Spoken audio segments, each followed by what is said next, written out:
Bana, ikiwa leo ndo Desemba 2, siku ambayo wanadodoma wanakwenda kupata burudani, na ikiwa ni burudani ya kipekee kabisa ya Wasafi Festival mwaka huu 2023, kwa sababu huenda labda watu wengi walidhani kwamba Wasafi Festival imekwisha malizika, maana mara ya mwisho ilikuwa ni ndani ya Rock City, jiji la Mwanza, ambapo tuliona listi ya wasanii zaidi ya 15 wakitambulishwa, huku kukosekana kwa Diamond Platnumz, Juma Jux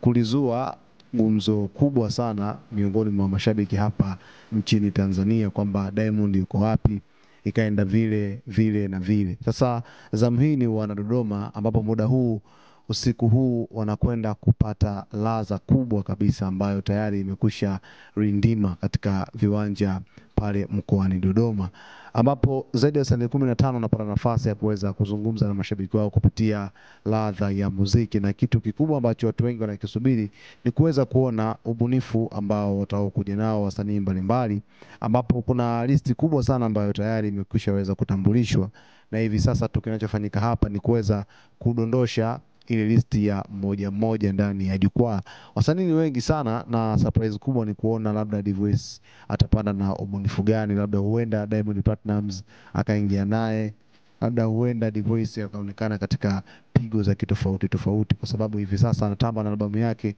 ya Swahili Kidi yenye ngoma 10, na katika moja ya ngoma ambayo inatamba sana ni ngoma ya Zuchu ambayo inaitwa Bam Bam Wakimba na Dvoice, inapatikana katika albamu hiyo ikiwa ngoma namba 3. Sasa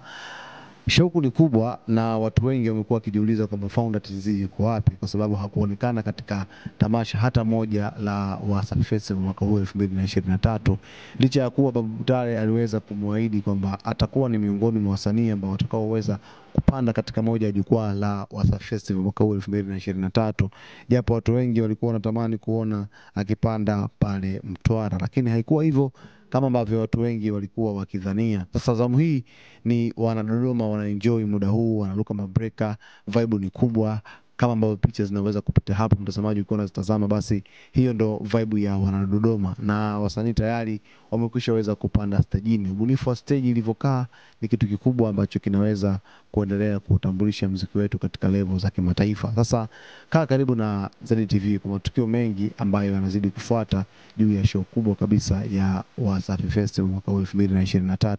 Next time ni wapi? Muda huu watu wanazidi kuenjoy, hivyo endelea kusubscribe channel yetu, lakini vile vile kulike video zetu, kucomment pamoja na kushare.